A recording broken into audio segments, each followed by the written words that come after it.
કોંગ્રેસમાં અને વધુ એક ધારાસભ્ય આ કંકાસમાં રાજીનામું આપી દીધું છે। માણાવદરના ધારાસભ્ય જવાહર ચાવડાએ રાજીનામું આપી દીધું છે અને કોંગ્રેસના ધારાસભ્યોની આ સતત ચોથી વિકેટ છે। પ્રદેશ કોંગ્રેસ વધુ એકવાર અંધારામાં રહી, જ્યાં અલ્પેશ ઠાકોર રાજીનામું આપશે તેવી ચર્ચાઓ ચાલી રહી હતી અને તેની વચ્ચે જવાહર ચાવડા રાજીનામું આપીને નીકળી પણ ગયા। ભાજપમાં જોડાઈ શકે છે જવાહર ચાવડા આજે સાંજે 4 વાગ્યા સુધીમાં અને તેમની શપથવિધિ પણ યોજાઈ શકે છે। આપણે જણાવી દઈએ કે જવાહર ચાવડા કોંગ્રેસના એક એવા નેતા કે જે યુવા ચહેરો પણ છે, વર્ષોથી કોંગ્રેસ સાથે જોડાયેલા છે, વર્ષોથી કોંગ્રેસના વિશ્વાસુ છે તેવા જવાહર ચાવડાએ ધારાસભ્ય પદેથી રાજીનામું આપી દીધું છે। માણાવદર વિધાનસભા બેઠક પરથી તેઓ ધારાસભ્ય હતા અને હવે તેમણે વિધાનસભાના અધ્યક્ષ રાજેન્દ્ર ત્રિવેદીને રાજીનામું સોંપી દીધું છે અને તેઓ આજે સાંજે 4 વાગ્યા સુધીમાં ભાજપમાં જોડાઈ શકે છે અને તેવી પણ ચર્ચાઓ છે કે તેમની શપથવિધિ પણ યોજાઈ શકે છે।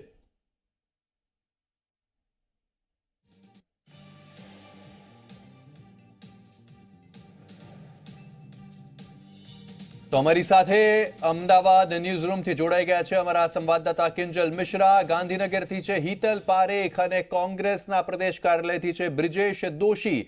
તેમની સાથે વાત કરીશું। કિંજલ, સૌપ્રથમ આપની પાસે આવવા માંગીશું, હવે જવાહર ચાવડાએ રાજીનામું આપી દીધું છે, ક્યાં સુધીમાં ભારતીય જનતા પાર્ટીમાં જોડાઈ શકે અને તેમને શું જવાબદારી મળી શકે છે? जी बिल्कुल, जो रीते माहिती मળી રહી છે, હાલમાં ખુલીને કોઈ વાત સામે નથી આવી રહી, પરંતુ જે રીતે માહિતી મળી રહી છે તે પ્રમાણે જવાહર ચાવડા આજે જ ભાજપમાં જોડાય તેવી પૂરેપૂરી શક્યતાઓ છે। ખાસ કરીને વાત કરવામાં આવે તો હાલમાં પ્રદેશ પ્રમુખ ભાજપના જીતુ વાઘાણી તે વલસાડના પ્રવાસ ઉપર છે। બપોરે કહી શકાય કે 4 વાગ્યાની આસપાસ તેઓ અમદાવાદ પાછા આવવાના છે, ત્યારબાદ તે ભાજપનો ખેસ પહેરે તેવી પૂરેપૂરી શક્યતાઓ છે કે આજના દિવસમાં જવાહર ચાવડા હવે ભાજપ સાથે જોડાઈ શકે છે। ત્યારબાદની જે બે શક્યતાઓ આવી રહી છે તેની અંદર કદાચ તેમને આજે મંત્રીમંડળમાં પણ સામેલ કરવામાં આવે, એક શક્યતા એ પણ વર્તાઈ રહી છે અને બીજી શક્યતામાં તેમને લોકસભાની ટિકિટ આપવામાં આવે, લોકસભા લડાવવામાં આવે, આ બે શક્યતાઓ પણ આવી રહી છે, પરંતુ ભાજપમાં તે જોડાય છે તે વાત એકદમ નક્કી છે। જી જરૂરથી તે ભારતીય જનતા પાર્ટીમાં જોડાઈ રહ્યા છે તે વાત નક્કી છે, પરંતુ હિતલ, સવાલ અહીંયા તે ઊભો થાય છે કે કોંગ્રેસના એક બાદ એક ધારાસભ્યો જઈ રહ્યા છે। જ્યાં ચર્ચા હતી અલ્પેશ ઠાકોરની, તેમાં જવાહર ચાવડાએ રાજીનામું સોંપી દીધું છે, તો ભારતીય જનતા પાર્ટીને કેટલો ફાયદો જવાહર ચાવડાના આવવાથી તેઓ આવશે તે વાત હાલમાં મનાઈ રહી છે?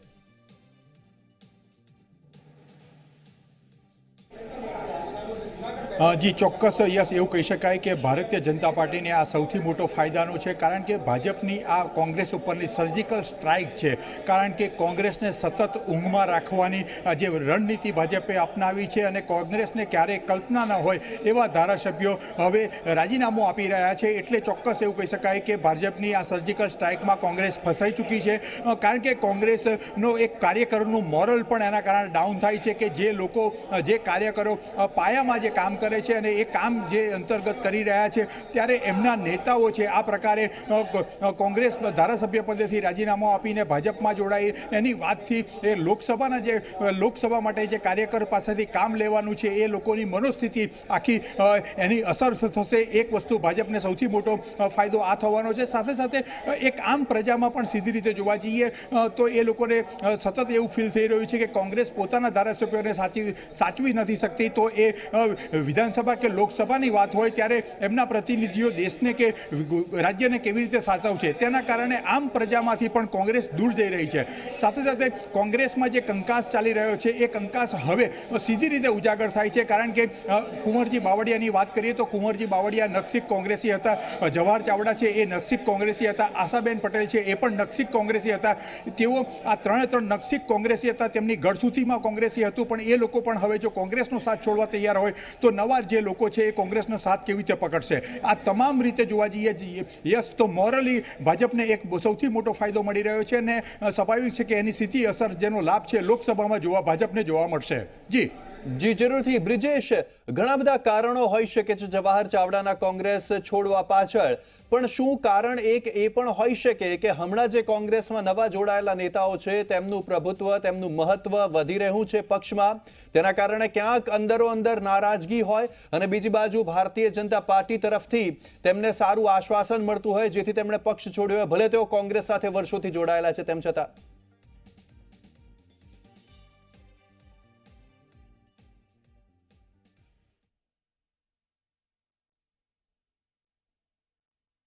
ક્યારેય પણ કોંગ્રેસ તરફથી કોઈ પણ પ્રકારનો અસંતોષ થયો તો તેમણે રજૂઆત કરી હોય. જવાહર ચાવડાના કેસમાં એવું કંઈ પણ નથી થયું કે તેમણે કોઈ રજૂઆત કરવી પડી. કુંવરજી બાવળિયાના કેસમાં નારાજગીની વાતો હતી, એમણે રજૂઆત કરી હતી. આશાબેનના કેસમાં પણ નારાજગીની વાત હતી તો એમણે પણ રજૂઆત કરી હતી. પણ જવાહર ચાવડાના કેસમાં આવી કોઈ પણ રજૂઆત પ્રદેશ નેતાઓને કે હાઈકમાન્ડને ક્યારેય પણ નથી મળી. એટલે સૌથી મોટો સવાલ એ છે કે શું લોકસભાની ચૂંટણી કે પછી મંત્રીપદ, શું એવી ઓફર થઈ છે જેના કારણે એમણે આ નિર્ણય લીધો છે? કારણ કે તેઓ પોતાના વિસ્તારમાં મજબૂત છે, પોતાના વિસ્તારમાં તેમનો ગઢ છે અને તે તેમના પિતાના સમયથી એ બેઠક સુરક્ષિત બેઠક છે, કોંગ્રેસની બેઠક રહી છે, તેમના પરિવારનો પણ દબદબો રહ્યો છે. એટલે શું તેઓ ફરી ત્યાંથી મંત્રી બનીને તેઓ ત્યાંથી ફરી લડશે કે પછી લોકસભા લડશે? કારણ કે લોકસભા જો લડવી હોત તો કોંગ્રેસમાં પણ તેમના માટે વિકલ્પ ખુલ્લો હતો. કોંગ્રેસે ક્યારેય કોઈ પણ ધારાસભ્યને લોકસભા લડવાની ડાયરેક્ટ સીધી ના નથી પાડી. તેવા સંજોગોની અંદર શું ઘટનાક્રમ રહ્યો છે તેના ઉપર જ્યારે ચિત્ર સ્પષ્ટ થશે ત્યારે ખ્યાલ આવશે કે તેમણે કેમ છોડ્યું. કારણ કે તેમણે મીડિયા સાથે કોઈ વાત નથી કરી, મીડિયાથી દૂર રહ્યા છે, મીડિયાને પણ કોઈ કારણ નથી આપ્યું. જે જાણ રાજીનામાની કરવામાં આવી એ ખુદ જે વિધાનસભા અધ્યક્ષ દ્વારા કરવામાં આવી છે. એટલે સીધી રીતે તેમણે ક્યાંય કોઈ વાત નથી કરી. એટલે કયું કારણ છે તે કારણ બહાર આવ્યા બાદ એ સ્થિતિ સ્પષ્ટ થશે. પણ ચોક્કસ રીતે જે રીતે સહયોગીઓ કહ્યું કે ભાજપમાં જોડાવું તેમનું નિશ્ચિત છે અને કોંગ્રેસ માટે એક મોટો ઝટકો પણ કહી શકાય. કારણ કે પ્યોર કોંગ્રેસી નેતા જ્યારે જતા હોય તો ચોક્કસ રીતે કોંગ્રેસને ઝટકો લાગે છે અને ત્યાં કોંગ્રેસ જે પણ નવો ઉમેદવાર લાવશે તેને એ બેઠક જીતાડવી ખૂબ અઘરી હશે. તેવા સંજોગોની અંદર કોંગ્રેસ માટે પણ જે છે એ સ્થિતિ સારી ન કહી શકાય. એક તરફ લોકસભાની ચૂંટણી છે અને બીજી તરફ કોંગ્રેસમાંથી ધારાસભ્યોનું જવાનું જે છે એક પછી એક આગળ વધી રહ્યું છે. એટલે સૌથી મોટો ઘટનાક્રમ આ છે કે હવે કઈ તેમને શું આપવામાં આવ્યું છે, કયા કારણસર ગયા અને શું કારણ રહ્યું. ચોક્કસ કોઈ સારી ઓફર હશે તો જ રિઝાઇન કર્યું હોય અને ભાજપમાં જોડાઈ રહ્યા હોય, પણ તે ઓફર શું હશે, શું થઈ હતી તે સ્થિતિ સ્પષ્ટ થશે ત્યારબાદ આખું ચિત્ર સ્પષ્ટ થશે. જી યશ. જી જરૂરથી કિંજલ, સવાલ અહીંયા એ ઊભો થાય છે કે હવે બે વિકલ્પ છે જે ઓફર થઈ હોય તેમાં એક વિકલ્પ કે જે બે ચેમ્બર ખાલી થઈ સાફ થઈ તેમાંની એક ચેમ્બર કદાચ જવાહર ચાવડા માટે હોય અને બીજો વિકલ્પ કે જુનાગઢ લોકસભા બેઠકની તેમને ટિકિટ આપવાના હોય. કયા વિકલ્પની વધારે પ્રબળ શક્યતાઓ છે? ભારતીય જનતા પાર્ટીના અંદરના સોર્सेस સૂત્રો શું કહે છે? વાત કરવામાં આવે તો કેમ કે જે પ્રકારે હાલમાં જો ભાજપની પણ વાત કરવામાં આવે તો ભાજપનું પણ મિશન 2019 છે. 2019ને ધ્યાનમાં રાખી અને તમામ પ્રકારની ગતિવિધિઓ કરવામાં આવી રહી છે. ત્યારે જૂનાગઢ સીટ સ્વાભાવિક રીતે આ વખતે 26 બેઠકો પર ભાજપે ફરી એકવાર કહી શકાય કે પોતાની જીત માટેની જે હંમેશા વિશ્વાસ બતાવ્યો છે. ત્યારે 26 બેઠકો ઉપર ભાજપની સ્ક્રુટિની પણ ચાલી રહી છે અને કયા ઉમેદવાર જીતી શકે તેની પર પણ સતત ફોકસ કરી રહ્યા છે. તેવા સંજોગોની અંદર લોકસભા લડાવે તેવી પણ શક્યતાઓ એક પૂરેપૂરી વર્તાઈ રહી છે. અને જો લોકસભા ન લડાવતા હોય, કેમ કે હવે 2 કે 3 દિવસ જ બાકી છે, ઇલેક્શન કમિશન દ્વારા જાહેરાત પણ કરી દેવામાં આવશે. જો મંત્રીમંડળની વાત હશે તો તેમણે આજે સાંજ સુધીમાં જ મંત્રીમંડળની કહી શકાય કે આખી જે શક્યતાઓ છે જેને આધાર પર આજ સાંજ સુધીમાં કોઈ નિર્ણય લઈ શકાય છે. જો મંત્રીમંડળની વાત નહીં હોય, આજ સાંજ સુધીમાં જો શપથવિધિ નથી થતી તો પછી લોકસભાની જે ચૂંટણી છે, લોકસભાની ચૂંટણી માટે જવાહર ચાવડાને ભાજપે પસંદ કર્યું હોય તેવું પૂરેપૂરું માની શકાય છે. જી જરૂરથી, પણ તેની સાથે જ હિતલ સવાલ તે પણ થાય છે કે કોંગ્રેસ શું ઊંઘતી ઝડપાઈ? અલ્પેશ ઠાકોરને મનાવવાની જ્યાં ગતિવિધિઓ ચાલતી હતી તેની વચ્ચે જવાહર ચાવડા, જેના વિશે વિચાર્યું પણ નહીં હોય, તેમણે અચાનક રાજીનામું સોંપી દીધું. શું કોંગ્રેસ ઊંઘતી ઝડપાઈ તેમ કહી શકાય?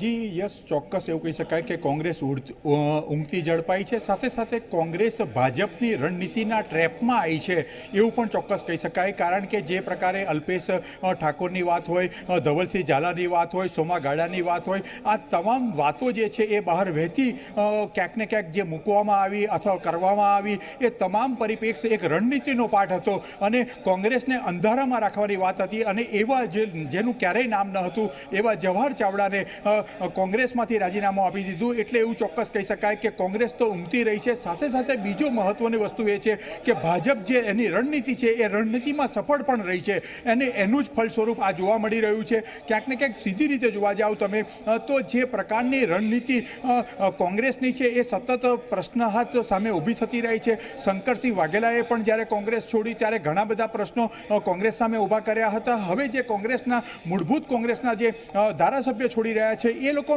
પ્રશ્નો ઊભા કરી રહ્યા છે. એટલે ચોક્કસ એવું કહી શકાય કે નેતાગીરી છે એ ઊંઘતી રહી હતી અથવા નેતાગીરીમાં જે ક્યાંક ને ક્યાંક કંકાસ છે એ પદ માટેનો કંકાસ છે એ પ્રદેશ પ્રમુખના પદનો હોય કે વિરોધ પક્ષના નેતાનો હોય, કોંગ્રેસનો આ કંકાસ છે એનું જ આ ફળ સ્વરૂપ છે અને એનું જ પરિણામ ચોક્કસ કહી શકાય. જી જી જરૂરથી કિંજલ, અહીંયા સવાલ તે ઉભો થાય છે કે ઘણા બધા કોંગ્રેસના ધારાસભ્યો ભારતીય જનતા પાર્ટીમાં અત્યાર સુધીમાં જોડાયા છે, ઘણા બધાને સારા પદ પણ આપવામાં આવ્યા છે, તો હવે જવાહર ચાવડાને ભારતીય જનતા પાર્ટીમાં સમાવવા કે સાચવવા કેટલું અઘરું કામ ભારતીય જનતા પાર્ટી માટે હોઈ શકે? કારણ કે જૂનાગઢના હાલના જે સાંસદ છે તેમની પણ અપેક્ષાઓ હશે કે તેમને ફરી ટિકિટ મળે, તો કેટલું અઘરું ભારતીય જનતા પાર્ટી માટે રહેશે? ખાસ કરીને ભાજપ અને જો કોંગ્રેસની વાત કરવામાં આવે તો ચોક્કસ ભાજપ અને કોંગ્રેસના બંને કાર્યકર્તાઓમાં સ્વાભાવિક રીતે જ્યારે પણ કોઈ પણ સ્કાયલેબ તરીકે કે પેરાશૂટ તરીકે કોઈ પણ વ્યક્તિને લાવવામાં આવતા હોય છે ત્યારે એક પ્રકારનો અસંતોષ હોય છે. ભાજપની અંદર જ્યાં સુધી ટિકિટ નક્કી નથી થતી ત્યાં સુધી કાર્યકર્તાઓ દ્વારા ક્યારેક પદાધિકારીઓ દ્વારા પણ પોતાનો અસંતોષ વ્યક્ત કરવામાં આવતો હોય છે, પોતાની જે નારાજગી છે. જો આપને યાદ હોય તો જે રીતે હરેન પાઠકની જ્યારે ટિકિટ પહેલી વખતે કાપવામાં આવી હતી તેમની જગ્યા પર જ્યારે ટિકિટ પરેશ રાવલને આપવામાં આવી હતી ત્યારે હરેન પાઠકે પણ અનેક જગ્યા પર પોતાનો જે કહી શકાય કે જે વિરોધ હતો તે વ્યક્ત કર્યો હતો, દર્શાવ્યો હતો, પરંતુ એક વખત પરેશ રાવલને ટિકિટ મળી ત્યારબાદ ક્યાંક ને ક્યાંક તેમની જીત માટે પણ તેમણે કેમ્પેનિંગ કર્યું હતું. તો આ વસ્તુ ભાજપની અંદર છે કે જ્યાં સુધી કોઈ પણ નવા ચહેરાને અથવા તો કોઈ પણ વ્યક્તિને ટિકિટ નથી મળતી ત્યાં સુધી નારાજગી પણ દર્શાવતા હોય છે, અસંતોષ પણ હોય છે, પણ એક વખતે ચહેરો નક્કી થઈ જાય ત્યારબાદ તેને જીતાડવાની જવાબદારી પણ એ જ કાર્યકર્તાઓ લઈ લેતા હોય છે. એટલે સ્વાભાવિક છે કે અત્યારે જો જવાહર ચાવડાની આપણે વાત કરી રહ્યા છીએ, જવાહર ચાવડાને જો લોકસભાની ટિકિટ આપવાની વાત થઈ ગઈ હોય, કેમ કે આ જે અત્યારે હાલનો માહોલ છે તેમાં કોંગ્રેસના પણ જે ધારાસભ્યો છે એ ખૂબ સારી રીતે સમજે છે કે કોઈ પણ વાત નક્કી થયા વગર તે ક્યારેય પણ ભાજપમાં આવતા નથી. એટલે હાલમાં જે માહોલ છે તેમાં જો જવાહર ચાવડા આવતા હોય તો તેમની માટે માત્ર બે શક્યતાઓ છે, કાં તો મંત્રીમંડળ અને કાં તો લોકસભાની સીટ. જે હાલની જે શક્યતાઓ છે તેમાં લોકસભાની સીટ પરની જે શક્યતાઓ છે તે વધારે લાગી રહી છે, અને સૌથી પહેલાં આજના દિવસમાં જવાહર ચાવડા ભાજપમાં જોડાય તેની પૂરેપૂરી શક્યતાઓ છે. સાંજ બાદ તે ક્યારે પણ કમલમ પર આવે અને કમલમ પર ભાજપનો ખેસ ધારણ કરે તેવી પણ શક્યતાઓ અત્યારે વર્તાઈ રહી છે. જી કિંજલ, આપ અમારી સાથે જોડાયેલા રહેશો, અપડેટ મેળવતા રહીશું આપની પાસેથી. પરંતુ હિતલ, હવે આપની પાસે ફરી એક વખત આવીએ તો સવાલ તે છે કે હાલમાં ગાંધીનગરમાં કયા પ્રકારની ગતિવિધિઓ ચાલી રહી છે? શું આજે સાંજ સુધીમાં જવાહર ચાવડા ભારતીય જનતા પાર્ટીમાં જોડાઈ શકે છે? કેટલી શક્યતાઓ તેની?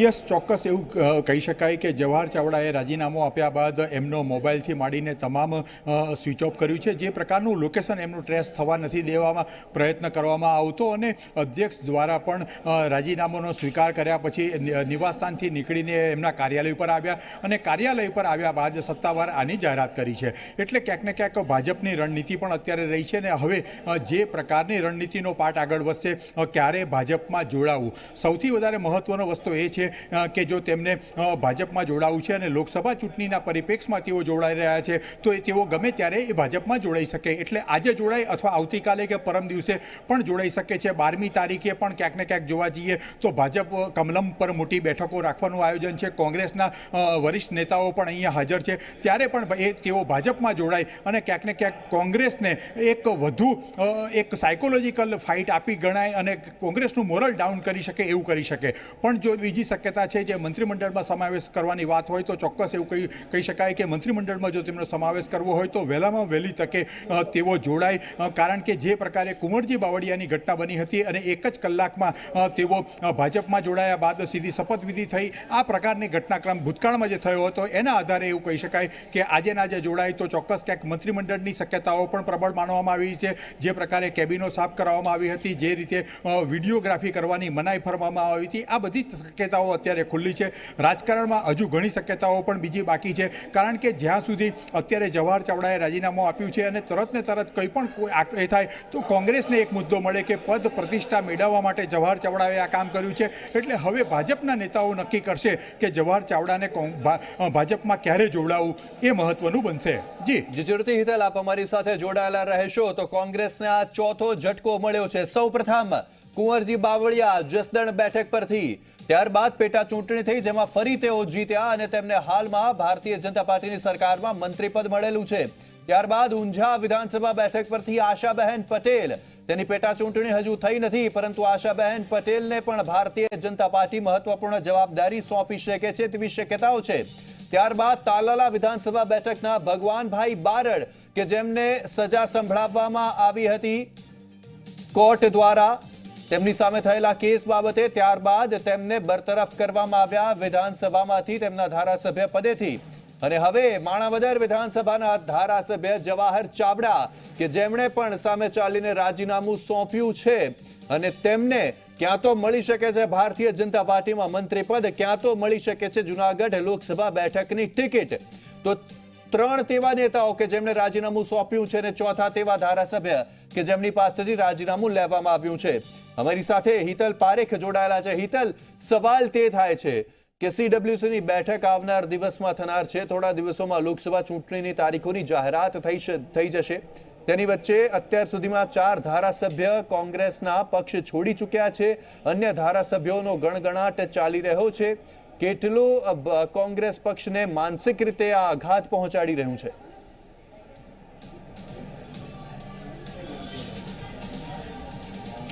જી, ચોક્કસ એવું કહી શકાય કે માનસિક રીતે ચૂંટણી લડતા પહેલાં જે કોંગ્રેસને તોડી નાખવાનો આ પ્રયત્ન છે ને એનાથી કોંગ્રેસને ચોક્કસ કોંગ્રેસના એક પાયાના કાર્યકરને પણ એમાં અસર થાય એ રીતે માનસિક આક્રમણ ક્યાંક ને ક્યાંક કર્યું છે. માનસિક સર્જિકલ સ્ટ્રાઇક ભાજપ દ્વારા કરવામાં આવી છે અને આ સર્જિકલ સ્ટ્રાઇકમાં કોંગ્રેસના નેતાઓ ઊંઘતા પણ ઝડપાયા છે. કોંગ્રેસ માટે તો ખુમારીની જ અત્યારે ઘટના છે, કારણ કે જે પ્રકારે સર્જિકલ સ્ટ્રાઇક દેશમાં થઈ તેના કારણે ભાજપ તરફી એક વાતાવરણ ઊભું થયું. સાથે સાથે બીજું જોવા જઈએ તો એ વાતાવરણ બાદ કોંગ્રેસના ધારાસભ્યો હવે કોંગ્રેસને છોડી રહ્યા છે. જે ગળથૂથીમાં કોંગ્રેસી હોય એ લોકો છોડી રહ્યા છે. એટલે કોંગ્રેસ માટે તો તમામ જગ્યાએ નુકસાનનો સવાલ ઊભો થશે. હવે પાર્ટીના જે મોવડી મંડળ છે 12 તારીખે ગુજરાતમાં જે તેઓ આવી રહ્યા છે ત્યારે પક્ષની નેતાગીરી સામે પણ જે પ્રશ્ન છે એ પ્રશ્ન ઊભા થશે. એટલે એક સમયે કદાચ એવી પણ વાતો આવે કે લોકસભા ચૂંટણી પહેલાં પાર્ટીના નેતાઓને બદલવા જોઈએ, એ પ્રકારની પણ વાત ક્યાંક ને ક્યાંક વહેતી થવામાં આવે અને કોંગ્રેસના પાયાના કાર્યકરો પણ એવી માંગણી કરે. કારણ કે જે મૂળભૂત રીતે ઘટનાક્રમ થઈ રહ્યો છે કે હાર્દિક જેવો નેતા કોંગ્રેસમાં જોડાય છે. સ્વાભાવિક છે કે જે વર્ષોથી કોંગ્રેસી લોકો જે કામ કરી રહ્યા છે તેમની નોંધ નથી લેવામાં આવતી અને આવતીકાલે જે લોકો આવ્યા છે તે લોકો માટે આ પ્રકારનું પ્લેટફોર્મ પૂરું પાડવામાં આવે છે એ સુધીની ચર્ચા છે. સ્વાભાવિક છે કે આ પ્રકારની ઘટનાઓ ભાજપમાં પણ થાય છે, પણ ભાજપ એક શિસ્તના નામે છે. ભાજપનો એક કાર્યકર, નીચનો કાર્યકર છે એ કદાચ સ્વાભાવિક છે કે ગ્રુપ મિટિંગોમાં આની ચર્ચા કરશે પણ જાહેર પ્લેટફોર્મ પર પોતાની નારાજગી નથી વ્યક્ત કરતા હોતા. ત્યારે કોંગ્રેસમાં જે પ્રકારની કોંગ્રેસની ઢબ છે, કોંગ્રેસની રાજનીતિ રહી છે, એ પ્રકારે કોઈ પણ વ્યક્તિ ગમે ત્યારે ગમે તે બોલી શકે છે. તે તમામ વસ્તુઓ એવી છે જે કોંગ્રેસ સામે અત્યારે આવી રહી છે. જી જરૂરથી. અને તેની સાથે જ હિતલ, આવનાર લોકસભા ચૂંટણી પહેલા કોંગ્રેસ ક્યાંક ને ક્યાંક વિચારી રહી હશે કે કયા નેતાને કે કયા ધારાસભ્યને કેવી રીતે તેનો ઉપયોગ કરી શકાય, કેવી રીતે તેમને તેવી રીતે જવાબદારી સોંપી શકાય જેથી પક્ષને ફાયદો થાય. તો કોંગ્રેસ દ્વારા જે સ્ટ્રેટેજી કે પ્લાનિંગ કરાઈ રહ્યું હશે તેની ઉપર પણ આની ખાસી અસર પડે?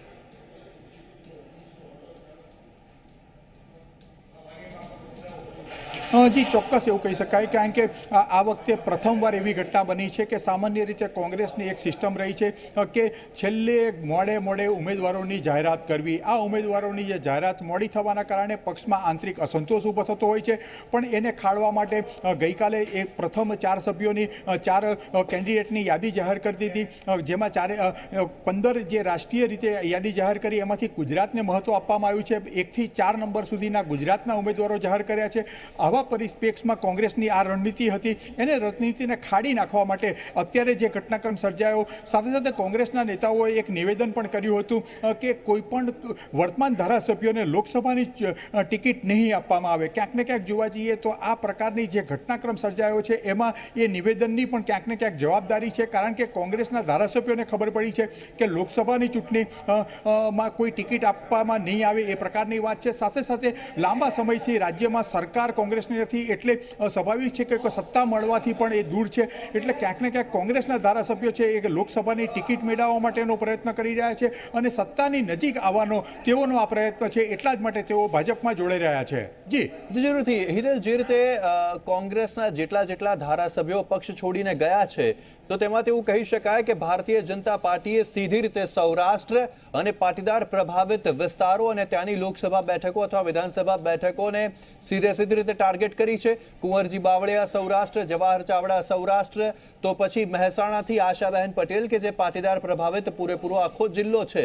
તો ભાજપની રણનીતિ સ્પષ્ટ છે કે તેઓ આ વખતે સૌરાષ્ટ્ર અને પાટીદાર પ્રભાવિત વિસ્તારો પર સૌથી વધારે ધ્યાન રાખવા માંગે છે.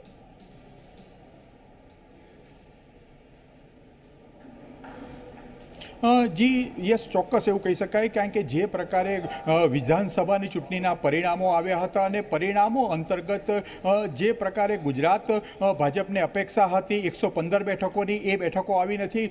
એ વખતેના પરિણામોમાં ભાજપ 100 બેઠકોમાં સમેટાઈ. આ બધા જે કારણો હતા એ કારણમાં સૌથી વધારે જોવા જઈએ તો ક્યાંક ને ક્યાંક સૌરાષ્ટ્ર અમરેલીવાળો જે વિસ્તાર છે, સૌરાષ્ટ્ર પટ્ટો છે, એમાં ભાજપને ખાસું નુકસાન સહન કરવું પડ્યું. સાથે સાથે પાટીદાર આંદોલનના કારણે પણ ગુજરાતમાં ભાજપને નુકસાન સહન કરવું પડ્યું. એટલે જે દિવસે એના પરિણામ આવ્યો ત્યારથી જ લોકસભાની રણનીતિ ભાજપે બનાવી લીધી હતી અને આ રણનીતિ અંતર્ગત અત્યારે ભાજપ ચાલી રહ્યું છે.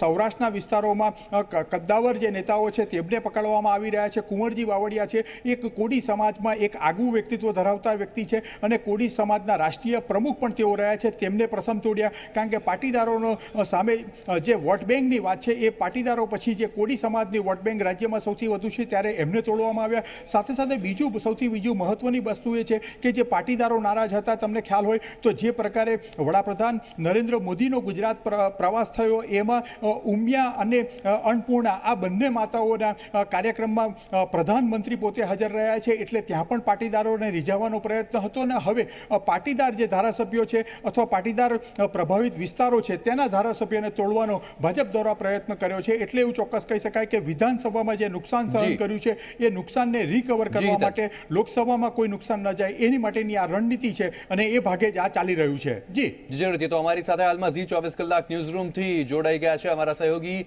કેતન જોશીજી. કેતન, સૌથી પહેલા સવાલ તે જ થાય છે કે જવાહર ચાવડાના જવાથી સૌરાષ્ટ્રમાં કોંગ્રેસને કેટલો મોટો ફટકો, કેટલું મોટું નામ જવાહર ચાવડા સૌરાષ્ટ્રમાં? જો બહુ મોટું નામ કહેવાય સૌરાષ્ટ્ર માટે જવાહર ચાવડા. અને આપણે સૌરાષ્ટ્રની જો પૃષ્ઠભૂમિ જોઈએ કે સૌરાષ્ટ્ર શા માટે ભારતીય જનતા પાર્ટી માટે છેલ્લા 5 વર્ષથી નબળું છે અને એ પહેલાં પણ કોંગ્રેસ માટે એક સબળ એક આખો વિસ્તાર હતો. 7 લોકસભાની સીટ છે અને એમાં જૂનાગઢને જ શા માટે ટાર્ગેટ કરવામાં આવ્યું? જૂનાગઢ એટલા માટે અગત્યનું હતું કે આટલા મોટા મોદીના ઝંઝાવાતમાં પણ જૂનાગઢની જે વિધાનસભાની બેઠક છે એ ભીખાભાઈ જોશી સતત જીતતા આવે છે.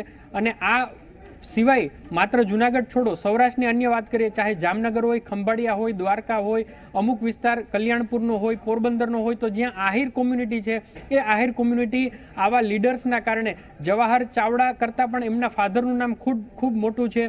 એમના ફાધર છે એને દિગ્ગજ નેતા તરીકે સૌરાષ્ટ્રનું માથું ગણવામાં આવતા. ઘણી વખત જ્યારે નરેન્દ્ર મોદી ગુજરાતના મુખ્યમંત્રી હતા ત્યારે જવાહરભાઈ ચાવડાને અચૂક તેઓ જૂનાગઢ જાય ત્યારે એમના ફાધર પેથલજીભાઈ ચાવડાને યાદ કરતા હતા. તો એક મોટું જે બેકગ્રાઉન્ડ જ જેનું કોંગ્રેસ છે, જેની ઓળખ જ રાજનીતિક રીતે કોંગ્રેસની છે, એવા જવાહર ચાવડાને જ્યારે હવે ભારતીય જનતા પાર્ટીમાં પ્રવેશ છે એ નિશ્ચિત બને છે, પ્રવેશની સાથે કદાચ મંત્રીપદ પણ આપે, તો આની પાછળ એક ભારતીય જનતા પાર્ટીની લાંબી રણનીતિ છે કે સૌરાષ્ટ્ર છે એ હંમેશા કમજોર કરી રહી છે. અને ચાહે એ પાટીદાર આંદોલન હોય, ખેડૂતોના ઇસ્યુ હોય કે અન્ય ઇસ્યુ હોય, તો આ બધા કારણોસર કોંગ્રેસ છે એ સૌરાષ્ટ્રમાં ભાજપ કરતાં હંમેશા આગળ બાજી મારી જતું હતું.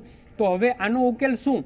તો એના ઉકેલ માટે જે દિગ્ગજ નેતાઓ છે એને જ શા માટે ભાજપમાં ન લેવા, આ રણનીતિ છેલ્લા ઘણા સમયથી ચાલે છે.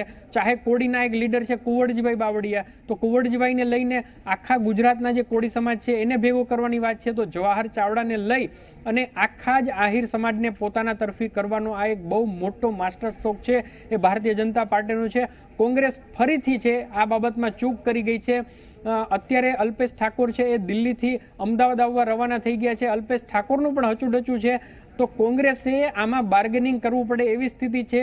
અને અલ્પેશ ઠાકોર કે જે આંદોલનનો ચહેરો હતો, કાલ સુધી કોઈ એમને બરાબર ઓળખતું નહોતું અને આજ કોંગ્રેસમાં બીજા કોઈ નેતાનું નથી ચાલતું એટલું અલ્પેશ ઠાકોરનું ચાલે છે. તો કોંગ્રેસ એકદમ ડિફેન્સિવ સ્થિતિમાં આવી ગઈ છે. અને 12 તારીખે જ્યારે કોંગ્રેસ વર્કિંગ કમિટીની બેઠક અહીંયા મળવાની હોય, રાહુલ ગાંધી, સોનિયા ગાંધી જેવા દિગ્ગજ નેતાઓ જ્યારે અમદાવાદમાં આવવાનો હોય અને એવા સમયે જો કોંગ્રેસની વિકેટ ટપોટપ પડે તો આનાથી મોટી સજા હાઈકમાન્ડને કોઈ હોય જ ના શકે. રાહુલ ગાંધી આવે ત્યારે 2 નેતાને ભાજપમાંથી કોંગ્રેસમાં લઈ આવવાના હોય, એની બદલે અત્યારે તો કોંગ્રેસના જે ભાજપનો વંટોળ હતો એવા સમયમાં પણ જે જીતીને આવતા હતા એવા નેતાઓને કોંગ્રેસ છે એ સાચવી ન શક્યું અને ભાજપ છે એનો ભરપૂર ફાયદો ઉઠાવી રહ્યું છે. અત્યારે જે આપણા સૂત્રો માહિતી આપે છે એ મુજબ જે રીતે કુંવરજીભાઈ બાવળિયાને રાતોરાત અમુક કલાકોમાં મંત્રીપદ મળી ગયું હતું, કદાચ જવાહર ચાવડાના કેસમાં પણ એવું જોવા મળે. જો કે હજી આધિકારિક એના ઉપર પુષ્ટિ નથી થઈ, પણ એટલું સ્પષ્ટ કહી શકાય કે જે કોંગ્રેસના પોતાના નામ ઉપર આગળ આવેલા વિધાયકો હોય કે સાંસદો હોય એને નથી સાચવી શકતું તો આખી કોંગ્રેસ હવે કઈ રીતે જાય? એક વાતાવરણ પણ એવું બન્યું હતું કે 26માંથી 26 સીટ આ વખતે લોકસભામાં બીજેપીને નહીં મળે, પરંતુ આ પ્રકારની વિકેટો પડવાથી એવું લાગે છે કે કોંગ્રેસ છે એ ગુજરાતમાં જે થોડીક એન્ટી ઇન્કમ્બન્સી છે એનો લાભ ન લઈ શકે, કદાચ એવું પણ બને. અને હજુ જો ડેમેજ કંટ્રોલ નહીં કરે તો બીજા એવા પણ નામો છે. જવાહર ચાવડા તો એવું નામ આવ્યું હતું કે જેની કોઈ ચર્ચા જ નથી, ન મીડિયા કોઈ ચર્ચા કરતું હતું, ના તો પોલિટિકલ કંઈ ડિસ્કસ થતું હતું કે જવાહર ચાવડા જેવો માણસ કે જેની નખ શીખમાં કોંગ્રેસ વસેલું છે એ શું કોંગ્રેસ છોડી શકે?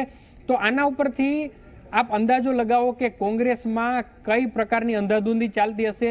જે પોતાના દમખમ ઉપર જીતતા હોય, લગાતાર 3 ટર્મથી એ જીતતા આવે છે, છતાં પણ જો કોંગ્રેસ આવા લોકોને ન સાચવી શકે તો હું નથી માનતો કે બીજા પણ કોઈ લીડર હોય એ લાંબુ વિચારે. કારણ કે આખરે તો રાજનીતિમાં અસ્તિત્વનો પણ સવાલ હોય છે. જો તમે સત્તાથી લાંબો સમય વનવાસ રહેતો હોય તો પછી કાર્યકરોની અપેક્ષા હોય છે. તમારી નીચે કમસે કમ તમે 5 થી 7 લાખના પ્રતિનિધિઓ છો, એક ધારાસભ્ય, અને વિધાનસભા જે સાંસદ છે એ 12 થી 15 લાખનો એક પ્રતિનિધિ હોય છે. તો લોકોની અપેક્ષાઓ કઈ રીતે પૂરી કરવી? તો જે સત્તામાં હોય છે એની જ અપેક્ષાઓ પૂરી થતી હોય છે એવું પણ હવે આ નેતાઓ માનવા માંડ્યા છે. અને એટલું જ નહીં, પરંતુ વારંવાર આના સ્થાનિક પ્રશ્નો હોય છે એને પણ ધ્યાન નથી આપતા. ચાહે એ વિક્રમ માડમ પણ ખુલ્લીને બગાવત કરી ચૂક્યા હતા કે ભાઈ અમારું કોઈ સાંભળતું નથી. રાઘવજી પટેલ છે જે સૌરાષ્ટ્રનું સૌથી મોટું નામ ગણાતું હતું, એને પણ મને છે એ કોંગ્રેસ છોડી દીધી હતી. તો આજે તો જવાહર ચાવડા છે જેને આપણે કહી શકીએ કે યંગ લીડરની એક ડેફિનેશનમાં આપણે એને મૂકી શકીએ. જો એવા લીડરને કોંગ્રેસ ન સાચવી શકે તો એ દુર્ભાગ્ય કહેવાય. પરંતુ આગળ જોવાનું છે કે હવે પછીની કેટલી વિકેટો ખડી પડે છે. કેટલી વિકેટો પડશે તે તો સૌથી મોટો સવાલ જ છે અને તે કોંગ્રેસ માટે એક ચિંતાનો વિષય છે. પણ સાથે જ કેતનભાઈ સવાલ એ પણ થાય છે કે ભારતીય જનતા પાર્ટી જવાહર ચાવડાને કેવી રીતે યુટિલાઇઝ કરે તો ભાજપ માટે ફાયદેમંદ રહેશે? મંત્રીપદ આપવાથી વધારે ફાયદો મળશે કે લોકસભાની ટિકિટ આપવાથી વધારે ફાયદો મળે? આખું સમીકરણ ચાલતું હોય છે અને ભારતીય જનતા પાર્ટીને એક થિંક ટેન્ક છે અને એને કોંગ્રેસે પણ ફોલો કરવી પડે છે કે કયા વ્યક્તિને કઈ જગ્યાએ કેવી રીતે ઉપયોગ કરવાથી એનું પરિણામ બદલી શકાય છે. આશાબેન છે એનો તાજો એક દાખલો છે. આપને સૌને ખ્યાલ હશે કે જ્યારે પાટીદાર આરક્ષણ આંદોલન શરૂ થયું હતું તો એનું એપી સેન્ટર મહેસાણા અને ઊંઝા હતું. તો ત્યાં આશાબેનનો એ જ આંદોલનથી જન્મ થયો અને આશાબેને દિગ્ગજ કહી શકાય એવા નારણ કાકાને હરાવી દીધા ઊંઝાની સીટ ઉપરથી. તો આપ વિચાર કરો કે આશાબેન જ જો ભારતીય જનતા પાર્ટીમાં આવી જાય તો જે એમના સમર્થકો હોય, જે એમના મતદારો હોય, એમને એક એવો ક્લિયર મેસેજ જાય કે જુઓ તમારો લીડર પણ હવે અમારી સાથે છે તો પછી તમારે ભારતીય જનતા પાર્ટીને જ વોટ આપવો પડે. અને આ પ્રકારની એક દ્વિધા છે એ દરેકના મનમાં ઊભી કરી દીધી હોય. સેમ જવાહર ચાવડામાં પણ એવું જ બનવાનું છે. બહુ મોટી આહિર કોમ્યુનિટી છે જે લગભગ સૌરાષ્ટ્રની તમામ લોકસભાની બેઠક ઉપર પણ વધતા ઓછા અંશે છે. પરંતુ હાલમાં મહત્વપૂર્ણ સમાચારો સામે આવી રહ્યા છે. જૂનાગઢ કોંગ્રેસના આંતરિક ડખાથી કંટાળ્યા હતા જવાહર ચાવડા અને તેના કારણે તેમણે રાજીનામું આપ્યું તેવી ચર્ચાઓ ચાલી રહી છે. જૂનાગઢ કોંગ્રેસમાં 2 ફાંટા પડી ગયા હતા અને સ્થાનિક કોંગ્રેસના આંતરિક ડખાએ વધુ એક વિકેટ કોંગ્રેસની પાડી. ભીખાભાઈ જોશી સાથે અણબનાવ થયાની વાત હતી. હર્ષદ રીબડિયા પણ ભીખાભાઈને જ સમર્થન કરતા હતા. તો આ પ્રકારની પરિસ્થિતિ ઊભી થઈ હતી અને જેના કારણે જવાહર ચાવડાએ રાજીનામું આપ્યું હોવાની શક્યતા છે. તો અમારી સાથે જોડાઈ ગયા છે અમારા સંવાદદાતા હનીફ ખોખર જૂનાગઢથી. જી હનીફ, જાણવા માંગીશું કે સ્થાનિક રાજકારણ શું હતું જૂનાગઢનું અને જેના કારણે થઈને જવાહર ચાવડાએ રાજીનામું આપવું પડ્યું? જી હા, ચોક્કસ એક ખૂબ જ સત્ય વાત છે. કારણ કે કોંગ્રેસની અંદર તો દરેક વખતે અંદરો અંદર ડખા તો હોય જ છે, પરંતુ જૂનાગઢની અંદર તો ચરમસીમાએ પહોંચ્યું હતું એક સમયે ચૂંટણી વખતે. કારણ કે ભીખાભાઈ જોશી જે છે જૂનાગઢના ધારાસભ્ય અને કોંગ્રેસના આગેવાન, એને અને જવાહરભાઈ વચ્ચે બંને વચ્ચે ઘણા વર્ષોથી અણબનાવ છે. એકબીજા બોલતા નથી. એકબીજાના જિલ્લા પંચાયતમાં પણ એકવાર એવું થયું હતું, એકબીજાના તાણખેતના કારણે તેમાં પણ ઘણા ડખા થયા હતા અને અવારનવાર એ બંનેના જે મતમટાવ છે એના કારણે આ પરિસ્થિતિ ઊભી થઈ હતી. જવાહરભાઈએ પણ ઘણીવાર ફરિયાદો કરી હતી, સામે ભીખાભાઈ પણ ફરિયાદો કરતા હતા ઉચ્ચ કક્ષાએ. ત્યારે ક્યાંક ને ક્યાંક આમાં જવાહરભાઈ છે એ એમનું કહેવાનું એવું થાય છે કે આંતરિક જે ડખો છે એ પણ કારણભૂત હોઈ શકે. કારણ કે અવારનવાર આ ડખો થતો હતો અને છેલ્લે તો જે ભીખાભાઈ જોશી છે એમને જે જિલ્લાના પ્રમુખ છે અને ધારાસભ્ય છે વિસાવદરના હર્ષદભાઈ રીબડિયા, એ પણ છેલ્લે તો ભીખાભાઈને સાથ આપતા હતા. એટલે જવાહરભાઈ છે એ પણ કોંગ્રેસમાં ક્યાંક ને ક્યાંક એકલા હોય એ ટાઈપનું પોતે ફિલિંગ કરતા હતા. એના કારણે પણ આવું થયું હોય એવું હોઈ શકે. અને એનો આ જે કોંગ્રેસનો અંદરનો જે ડખો છે એનો સીધો જ ફાયદો અત્યારે ભાજપ ઉઠાવતું હોય અને આ એક મોટું ઓપરેશન ભાજપે કર્યું હોય એવું અત્યારે સ્પષ્ટ દેખાઈ આવે છે. અને આ જુનાગઢમાં પણ આ પ્રકારની ચર્ચાઓ ચાલી રહી છે. હનીફ, પણ તે સવાલ ઉભો થાય છે કે 3 ટર્મથી ધારાસભ્ય જવાહર ચાવડા, તેમના પિતા પણ કોંગ્રેસનું એક દિગ્ગજ નામ, તો શું પ્રદેશ નેતાગીરી જવાહર ચાવડાની વાત નહોતી સાંભળતી? જી ચોક્કસ. જે પેથલજીભાઈ ચાવડા છે જુનાગઢમાં ખૂબ જ મોટું નામ અને કોંગ્રેસના એ પોતે ખૂબ જ મોટા દિગ્ગજ નેતા હતા. અને આહિર સમાજમાં પણ તેમનું ખૂબ જ આદરપૂર્વકનું નામ. આહિર સમાજ જે અહીંયા જુનાગઢ જિલ્લામાં ખૂબ જ મોટું વર્ચસ્વ ધરાવે છે એ સમાજમાંથી છે જવાહરભાઈ ચાવડા પણ કદાવર નેતા. અને ગઈ ચૂંટણીની અંદર એમને જે કલ્પના ન કરી શકી હોય એવી 22,000 મતોની લીડથી તેઓ હમણાં જ જે તાજેતરમાં આપણે જે ચૂંટણી થઈ વિધાનસભાની તેમાં 22,000 મતોથી તે ચૂંટાયા હતા. એટલે ખૂબ જ મોટા શક્તિશાળી નેતા, પૈસા પાત્ર નેતા અને શૈક્ષણિક ક્ષેત્રે પણ બહુ ખૂબ જ મોટું નામ છે એવા જવાહરભાઈ ચાવડા છે. એની નારાજગી એમને વારંવાર ફરિયાદો કરી હતી, પરંતુ ક્યાંક ને ક્યાંક મોવડી મંડળે એમને એની ઉપર ધ્યાન જ ન આપ્યું. અને આ જે એનો આંતરિક જે ડખો છે એ વધતો જ ગયો. એનો સીધો જ આ ફાયદો ભાજપને મળ્યો હોય એવું સ્પષ્ટ અત્યારે દેખાઈ આવે છે. જી જરૂરથી હનીફ, આભાર આપનો અમારી સાથે જોડાવા બદલ. તો કેતન, અહીંયા સીધો સવાલ તે જ ઉભો થાય છે કે રાષ્ટ્રીય નેતાગીરી તો તેમની જગ્યાએ એક્ટિવ છે, તેઓ તમામ રીતે પક્ષને જોડી રાખવા માટે પ્રયાસ કરી રહી છે, પણ શું પ્રદેશ નેતાગીરી નિષ્ક્રિય છે? તેઓ સંપૂર્ણપણે સદંતર રીતે નિષ્ફળ ગયા છે? બિલકુલ. જુઓ, જે હમણાં જ મેં તમને વાત કરી કે આટલા મોટા નેતાઓ શા માટે જાય, કારણ કે કોંગ્રેસનું માળખું એવું છે. હવે ત્યાં ભીખાભાઈ જોશી છે એ ગ્રામીણ જુનાગઢનું પ્રતિનિધિત્વ કરે છે, હર્ષદ રીબડિયા છે એ જિલ્લા કોંગ્રેસના મોટા હોદ્દેદાર છે, અને એની સામે જ્યારે જવાહર ચાવડા કે આટલી બધી ભાજપની આંધી હતી એમાં પણ 22,000 વોટથી જીતીને આવ્યા. હવે પ્રદેશ કક્ષાએ એનું ન સાંભળવામાં આવે તો પછી માણસ શું કરે? કારણ કે એનું એટલું બધું મોટું નામ છે કે ઘણી બધી શૈક્ષણિક સંસ્થાઓમાં પણ એ ટ્રસ્ટી પદે રહી ચૂક્યા છે, અત્યારે પણ એ કાર્યરત છે. તો એવા સમયે સરકારની એને જરૂર પડતી હોય છે. તો ઘણું બધું કોંગ્રેસથી કંટાળીને એને આ પગલું ભર્યું છે. અને આપણે જે રીતે કહીએ છીએ કે ઇન્દ્રનીલ રાજ્યગુરુ પણ એનું બહુ મોટું નામ છે. હવે ત્યાં અશોક ડાંગર જોડે ઇન્દ્રનીલની ફાઇટ ચાલતી હતી અને વારંવાર પ્રદેશ નેતાગીરીને કહેવામાં આવ્યું કે તમે આમાં મધ્યસ્થી બનો, છતાં પણ કોઈ ઉકેલ ન આવતા આખરે પોતાના નામ ઉપરથી, પાર્ટીના નામ ઉપરથી નહીં, પણ આ એવા લોકો છે કે જે પોતાના નામ ઉપરથી ચૂંટાતા આવતા હોય છે, પોતે ખર્ચ કરતા હોય છે, આર્થિક રીતે બહુ સક્ષમ હોય છે, છતાં પણ પાર્ટી એનું ન સાંભળે ત્યારે આવી પરિસ્થિતિનો સામનો કરવો જ પડતો હોય છે. અને એક સુરેન્દ્રનગરનું એક બહુ મોટું નામ આપણે સાંભળશું કે સોમાભાઈ પટેલ છે, એ પણ હવે કદાચ કોંગ્રેસને બાય બાય કરે. તો આ એવા લોકો છે કે હારી થાકીને કોંગ્રેસ છોડી રહ્યા છે. પ્રલોભન કે સીટની વેચણી બીજી વાત છે, પરંતુ જ્યારે એમના જ પ્રદેશના નેતાઓ એમનું ન સાંભળે ત્યારે લોકોને અવશ્ય દુઃખ થતું હોય છે. અને મેં જેમ કીધું કે નેતાગીરી કરવી એ બહુ અઘરી છે, લોકોની બહુ અપેક્ષા હોય છે, ચાહે એ ધારાસભ્ય હોય, ચાહે એ સંસદ સભ્ય હોય, પરંતુ એમના જિલ્લાનું નાનું મોટું કામ કરવા માટે સરકારની સાથે રહેવું પડે છે. પરંતુ જો પ્રદેશ નેતાગીરી એમની સાથે ન હોય તો સ્વાભાવિક છે કે એક તો સરકાર એમને સપોર્ટ ના કરે કારણ કે એ વિપક્ષમાં બેઠા હોય, અને બીજી બાજુ એના જ મોટા જે હાઈકમાન્ડ છે જે અહીંયા ગાંધીનગર બેઠા છે એને ન સાંભળે તો આ પ્રકારની પરિસ્થિતિ થવાની જ છે. અને એનો ભરપૂર લાભ છે ભારતીય જનતા પાર્ટી ઉઠાવતું આવ્યું છે. અને હજુ પણ જો આ પરંપરા નહીં અટકે તો હું માનું છું કે 70ની અંદર આંકડો આવે તો પણ નવાઈ નહીં. અત્યારે 73 સીટ થઈ ગઈ છે. જ્યારે વિધાનસભાનું પરિણામ આવ્યું ત્યારે ભાજપ અને કોંગ્રેસ વચ્ચે બહુ સીટનો અંતર નહોતું. કદાચ એ ભાજપમાંથી જે અસંતુષ્ટ લોકો છે એને એ પોતાની તરફ ખેંચી શક્યું હોત, પરંતુ ભાજપના અસંતુષ્ટ લોકો પણ માને છે કે જો આપણે કોંગ્રેસમાં જાશું તો કોઈ ભલીવાર નથી, કારણ કે નેતાગીરી અલગ થલગ છે.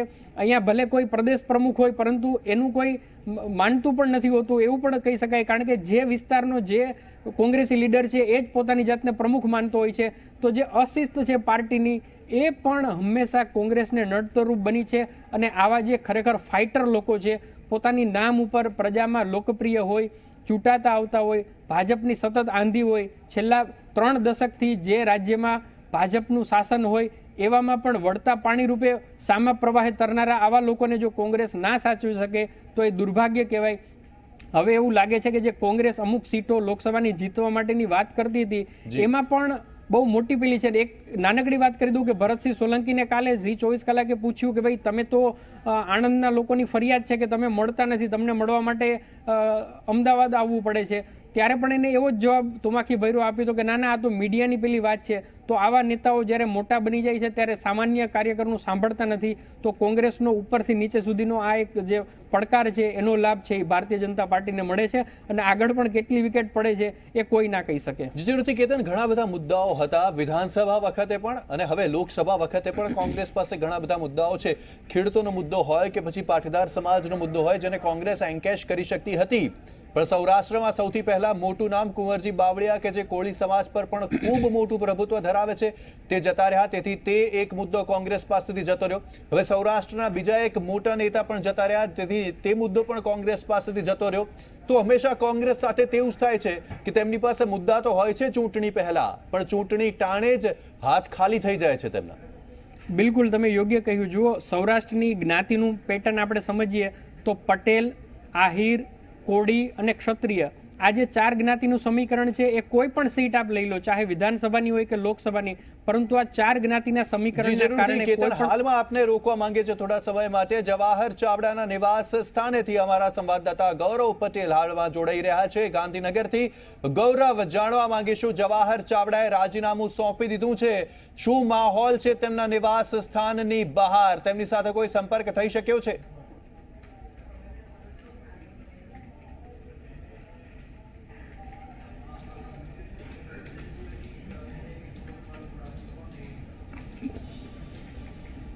વાત કરીએ તો જે રીતે વર્ષ 2017 વિધાનસભાની ચૂંટણીમાં કોંગ્રેસે 77 ધારાસભ્યો સુધી સંખ્યા કોંગ્રેસે પહોંચી હતી, પરંતુ વર્ષ 2014માં જે રીતે કોંગ્રેસ પોતાના ધારાસભ્યોને સાચવી શકી ન હતી એ જ પુનરાવર્તન વર્ષ 2019ની લોકસભાની ચૂંટણીની પહેલાં થઈ રહ્યું છે. આચારસંહિતા લાગવાની ગણતરીના દિવસો બાકી છે ત્યારે વધુ એક કોંગ્રેસના ધારાસભ્યએ રાજીનામું આપ્યું છે અને કોંગ્રેસનો જે 77નો ધારાસભ્યનો આંકડો હતો તે હવે માત્ર 73 પર પહોંચ્યો છે. અમે હાલ ઊભા છીએ માણાવદરના જે ધારાસભ્ય છે જવાહર ચાવડા તેમના આધિકારિક નિવાસસ્થાન પર, જ્યાં તમે જોઈ શકો છો કે લોક લગાડેલું છે અને ઘણા દિવસો શું ઘણા મહિનાથી આ દરવાજો ખુલ્યો ન હોય તેવું લાગી રહ્યું છે.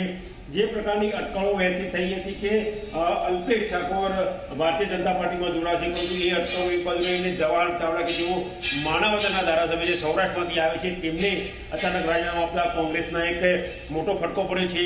મહત્વની વાત છે કે કોંગ્રેસનું જે યુવા નેતૃત્વ છે તે ક્યાંક ને ક્યાંક જે ધારાસભ્ય છે તેને સાચવવા નિષ્ફળ રહેતું હોય તેવું સ્પષ્ટ જણાઈ આવે છે. કારણ કે સૌપ્રથમ વાત કરીએ તો કુંવરજી બાવળિયા કે જેઓ મોટા કોળી આગેવાન હતા તે છોડીને ગયા, તેમને કેબિનેટ મંત્રીપદ મળ્યું. ત્યારબાદ આશાબેન પટેલ તેમને પણ રાજીનામું આપ્યું.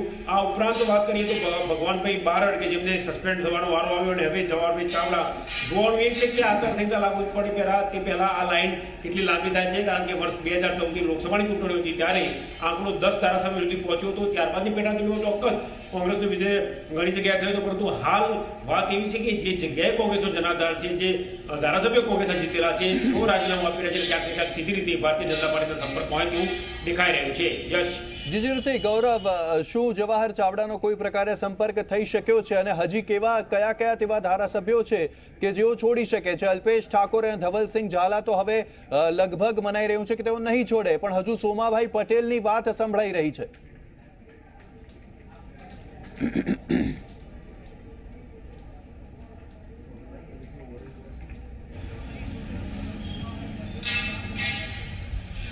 યસ, વાત કરીએ તો સવારથી જ્યારે તેમના રાજીનામાના સમાચાર આવ્યા ત્યારથી જ સતત એમનો સંપર્ક કરવાનો પ્રયત્ન કરી રહ્યા છે. તેમના જે 2 મોબાઈલ નંબર ખરા તે સતત સ્વિચ ઓફ આવે છે, એટલે ચોક્કસ એવી વાત છે કે તેમને રાજીનામું આપ્યું છે, પરંતુ તેઓ કોઈનો સંપર્ક કરવા હાલ માત્ર તેવું સ્પષ્ટ જણાવ્યું છે.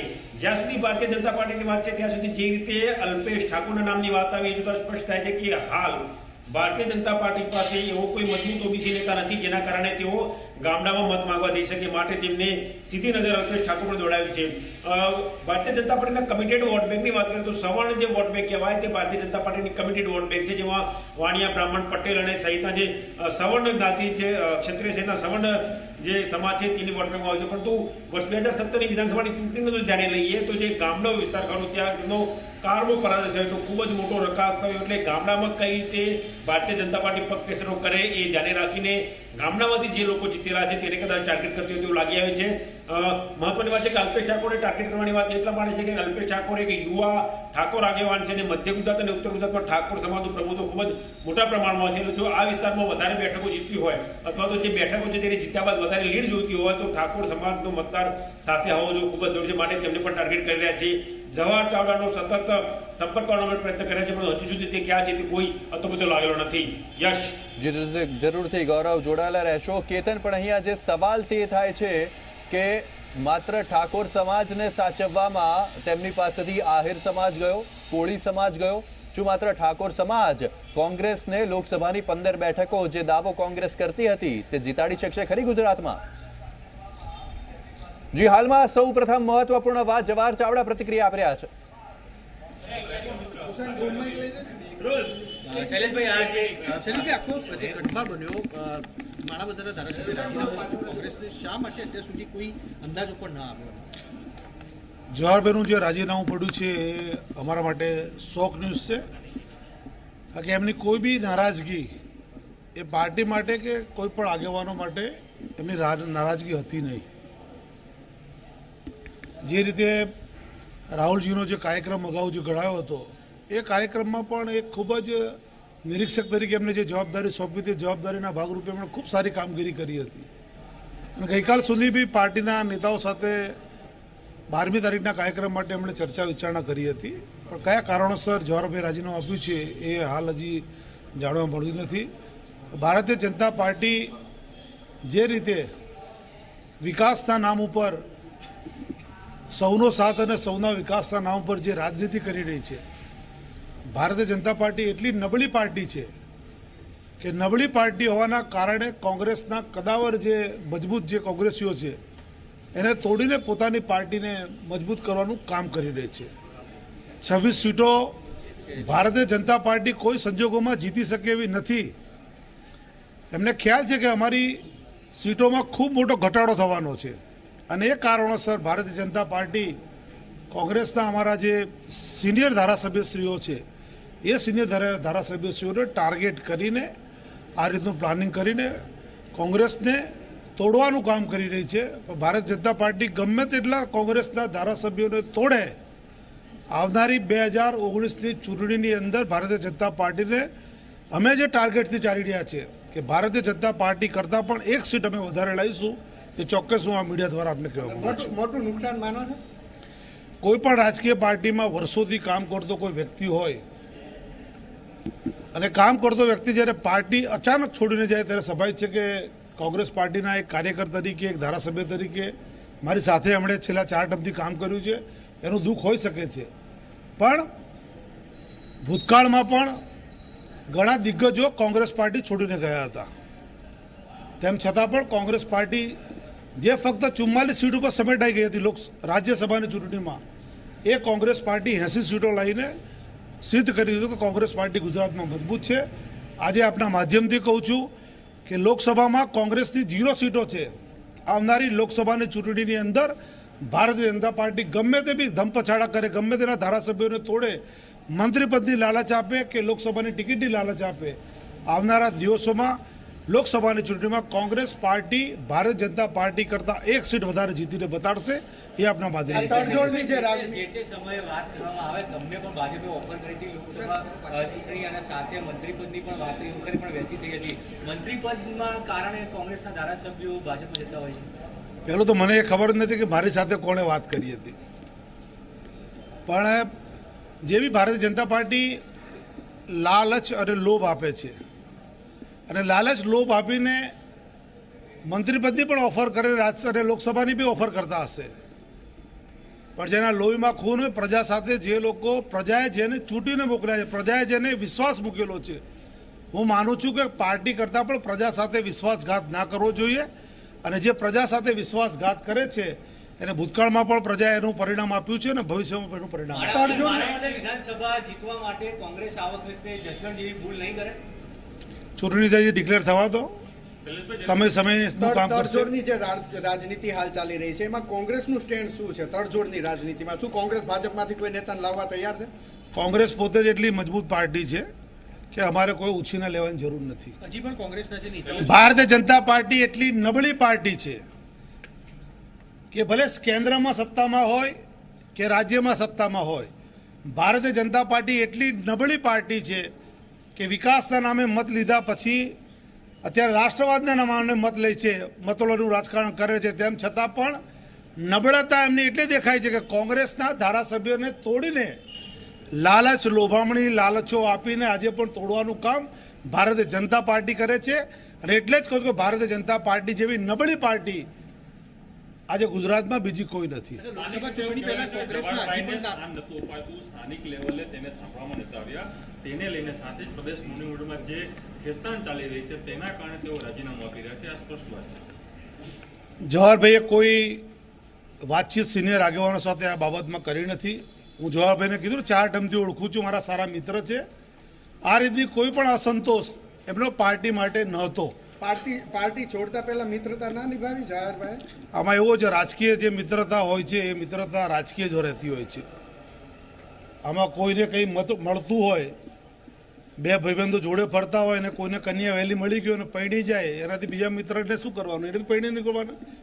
એટલે એમાં ફરક હોઈ શકે છે. એમણે જે બી ડિસિઝન લીધેલું છે, હવે સાંજ સુધીમાં ખબર પડશે કે કયા કારણોસર એમણે કોંગ્રેસ છોડી છે. કોંગ્રેસની નારાજગી માટે કોંગ્રેસ છોડી છે કે કંઈ પદ પ્રાપ્ત કરવા માટે કોંગ્રેસ છોડી છે, એ થોડા કલાકોમાં એને ખબર પડી જશે. એવી વાત ચાલતી હતી કોંગ્રેસના ધારાસભ્યો હજી પણ કેટલાક નારાજ છે. જો લોકસભા પહેલા કોંગ્રેસ કેવી રીતે ડેમેજ કંટ્રોલ કરશે? હજી પછી હું હજી બી કહું છું કે કોંગ્રેસ પાર્ટી મજબૂત પાર્ટી છે ગુજરાતની અંદર. આવનારા દિવસોમાં ભારતીય જનતા પાર્ટીને એનો જડબાતોડ જવાબ આપવાની છે. ભારતીય જનતા પાર્ટી નબળી પાર્ટી છે, તેની પાસે આગેવાનો નથી. તેની પાસે અત્યારે જે આગેવાનો છે, જે ધારાસભ્યો છે કે જે મંત્રીઓ છે, એ મંત્રીઓને પબ્લિકમાં કોઈ વેલ્યુ નથી કે એમની પાસે કોઈ જવાબ લેનાર નથી. માટે ભારતીય જનતા પાર્ટી કોંગ્રેસના મજબૂત ધારાસભ્યોને તોડીને પોતે મજબૂત થવા માંગે છે. એટલે કોંગ્રેસે નક્કી કરી લીધું કે જેમ જવું એમ જાય, કોઈને રોકવા જ નથી. કોંગ્રેસ પાર્ટી પાસે જે બી નારાજ, જે બી ધારાસભ્યો હોય એ આગેવાનો સાથે ચર્ચા વિચારણા કરતા હોય છે.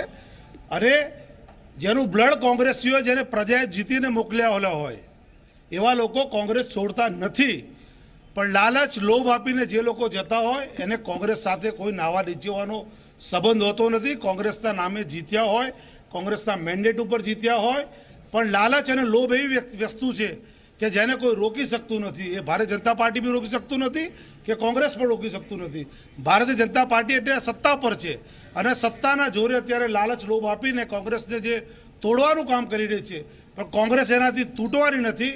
કોંગ્રેસ આની કરતાં પણ વધારે મજબૂતાઈથી બહાર આવવાની છે. કારણ એ છે કે તમારા નેતાઓ જ કંઈ ને કંઈ પાછળ આખી રીતે સમર્થન કરી રહ્યા છે. જે ધારાસભ્યો જઈ રહ્યા છે ભારતીય જનતા પાર્ટીમાં, એને પ્રદેશના જ નેતાઓ સમર્થન કરી રહ્યા છે. જે રીતે આપ વાત કરી રહ્યા છો, તમારી પાસે કોઈ માહિતી હોય તો આપ જ મીડિયા સમક્ષ મૂકજો કે આ નેતાઓને લીધે આ નેતાઓ ગયા છે, તો અમને પણ ખ્યાલ આવશે, કારણ કે અમને ખ્યાલ નથી. કોંગ્રેસમાં આંતરિક બાબતો છે તે સાંભળવામાં નથી આવતી. આશાબેન પટેલે પણ કહ્યું હતું, અલ્પેશ ઠાકોર પણ કહી રહ્યા છે. તો કોંગ્રેસ શા માટે આ નારાજ નેતાઓની વાત નથી સાંભળતી ને એમના પ્રશ્નો સોલ્યુશન નથી લાવતી? જે નારાજ કાર્યકર હોય, ધારાસભ્ય હોય કે આગેવાન હોય, કોંગ્રેસના મોવડી મંડળ સાથે જેણે જેણે પણ ચર્ચા વિચારણા કરી છે એ તમામ આગેવાનો આજે કોંગ્રેસમાં છે. પણ જે લોકોને નારાજગીના નામે ભારતીય જનતા પાર્ટીમાં કંઈ લાલચ કે લોભ આપ્યો હોય અને પાર્ટી છોડવી છે, એ લોકો કોંગ્રેસના આગેવાનો પર ઠીકરું ફોડતા હોય છે.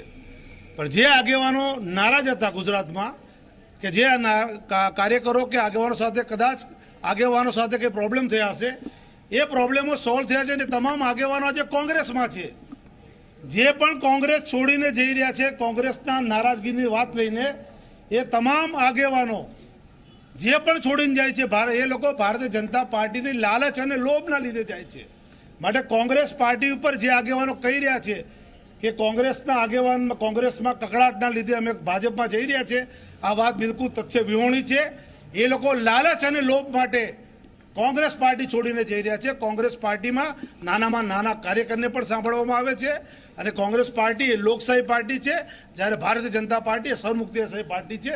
એ ચોક્કસપણે હું આપને કહું છું. હજુ પણ સંપર્કમાં છે કોંગ્રેસના ભારતીય જનતા પાર્ટી.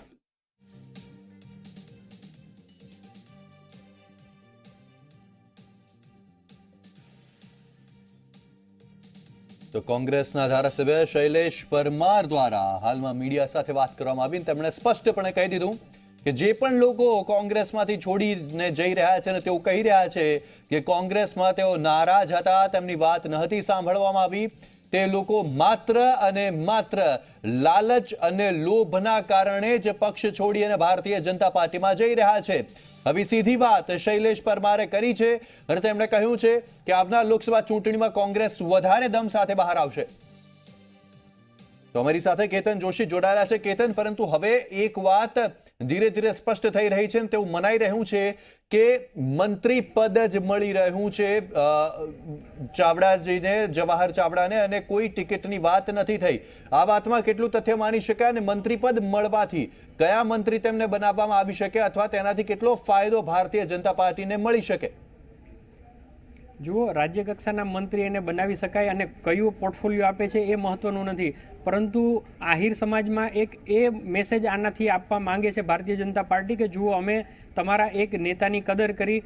કોંગ્રેસને પણ એવો મેસેજ આપવા માંગે છે કે જેઓ હજી કોંગ્રેસમાં ટકેલા છે, જુઓ કે રાતોરાત અમારી પાસે આવો તો તમને અમે કદર પણ કરીએ. જેમ કે કુંવરજીભાઈનો દાખલો છે કે 4 કલાકની અંદર કોઈ પણ વિધાયક છે એ મંત્રી બન્યો હોય, એવો કદાચ ગુજરાતનો આ એકમાત્ર કિસ્સો હશે. તો આ રીતે કોંગ્રેસ અંદરને અંદર તૂટી ગઈ છે. અને હમણાં જે શૈલેષ પરમાર વાત કરતા હતા, અગર કોઈ પત્રકારે એમને પૂછ્યું હોત કે ચલો બીજેપીએ લાલચ આપી છે, પરંતુ કોંગ્રેસમાં એવી રીતે શું માથાકૂટ થઈ ગઈ કે એમને છોડવું પડ્યું અને હજુ સુધી નેતાગીરીને તો એને જણાવ્યું જ નથી કે આ કારણ છે, તો એનો મતલબ સાફ છે. શૈલેષ પરમારે પણ પ્રત્યક્ષ નહીં તો પરોક્ષ રૂપે તો સ્વીકારી લીધું કે કોંગ્રેસની અંદર કકડાટ છે અને લોકોની કદર નથી થતી. પોતાની રીતે ચૂંટાઈને આવ્યા છે એવું પણ એને કીધું કે બહુ મારા મિત્ર છે ને હું આટલા વર્ષોથી એમને ઓળખું છું, પરંતુ એવી રીતે કોંગ્રેસમાં શું કલહ આવે છે કે આવા જ નેતાઓ છે એ છોડવા માટે મજબૂર બને છે.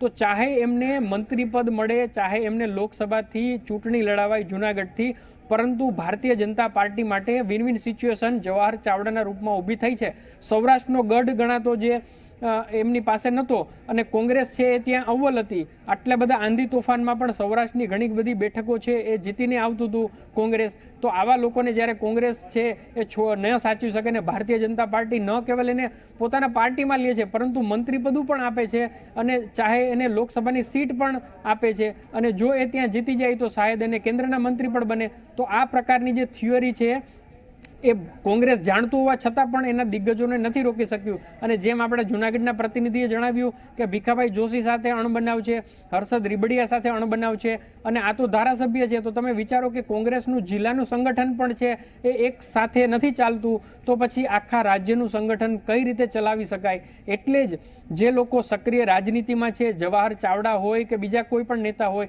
એવો માનતા થઈ ગયા છે કે જો કોંગ્રેસમાં લાંબો સમય રહેવું તો આંતરિક કલહમાં એમનો જ ભોગ લેવાય છે.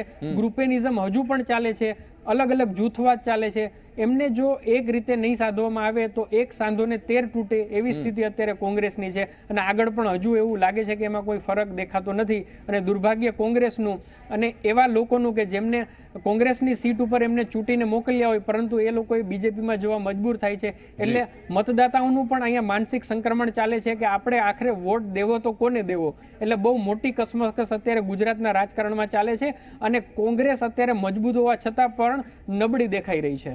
અને ત્યારબાદ હવે કોંગ્રેસ લાફો મારીને ગાલ લાલ રાખવાનો પ્રયાસ તો કરી રહી છે, પણ કેતનભાઈ સવાલ તે થાય છે કે ભારતીય જનતા પાર્ટી કોંગ્રેસના ધારાસભ્યોને તોડી અને પોતાના પક્ષમાં લઈ તો રહી છે, પણ તેની પાછળ પણ ભારતીય જનતા પાર્ટી ખૂબ લાંબુ વિચારી રહી છે, ખૂબ સ્માર્ટ વર્ક કરી રહી છે, તેમ કહી શકાય. બિલકુલ સ્માર્ટ વર્ક છે. જુઓ, એક કદ્દાવર નેતાનું નામ અહીંયા મારે લેવું પડશે અને એ નામ છે વિઠ્ઠલભાઈ રાદડિયા. માત્ર ને માત્ર પોતાના કારણે એ કોંગ્રેસની એમાં કોઈ પ્રતિષ્ઠા નથી, પરંતુ પોતાના નામે ચૂંટાતા હતા. હવે એમના દીકરાને એને રાજગાદી આપી છે જયેશ રાદડીના રૂપમાં. પરંતુ નરેન્દ્ર મોદી અનેક વખત કહી ચૂક્યા છે કે સામા પ્રવાહે તરનારો કોઈ માણસ હોય તો વિઠ્ઠલભાઈ રાદડિયા. અને આ શબ્દો એને ત્યારે કીધા હતા જ્યારે તેઓ કોંગ્રેસ છોડીને ભારતીય જનતા પાર્ટીમાં આવ્યા હતા. ભારતીય જનતા પાર્ટીમાં આવ્યા પછી બેશક કે કોઈ પણ કોંગ્રેસનો દિગ્ગજ નેતા હોય કે જે કોંગ્રેસમાં એના પ્રદેશ અધ્યક્ષને પણ કહી શકતો હોય, જાહેરમાં કહી શકતો હોય, પરંતુ ભારતીય જનતા પાર્ટીમાં આવી અને એ જ નેતા છે એ ચૂપચાપ થઈ જાય છે. આ વાસ્તવિકતા હોવા છતાં પણ લોકો ભારતીય જનતા પાર્ટીમાં એટલા માટે આવે છે કે કમસે કમ જે પોતાના વિસ્તારનો ધારાસભ્ય હોય કે સંસદ સભ્ય હોય ત્યાંના લોકો ઉપર તો એ પોતાનો પ્રભાવ જાળવી શકે. અને આજે જેમ મેં અગાઉ ઉલ્લેખ કર્યો કે લોકોની અપેક્ષાઓ બહુ હોય છે. માની લો કે એક વિધાનસભ્ય છે તો એમની પાસે એક નાનકડો દાખલો કઢાવવા માટે પણ લોકો આવતા હોય છે, એક નાનકડી ચિઠ્ઠી લખાવવા માટે પણ આવતા હોય છે, પરંતુ જો એના કામ જ પૂરા ન થાય તો પછી ધારાસભ્ય પદ શું કામનું? આવા વિચારોથી જ કદાચ બધા નેતાઓ છે એ ધીરે ધીરે ભાજપ તરફ જઈ રહ્યા છે. જરૂરથી કેતન, આપ અમારી સાથે જોડાયેલા રહેશો અને જેટલી પણ અપડેટ્સ પડે પડની અપડેટ્સ આપના સુધી ઝી 24 કલાક પહોંચાડતું રહેશે. હાલ રોકાઈશું એક નાનકડા બ્રેક માટે.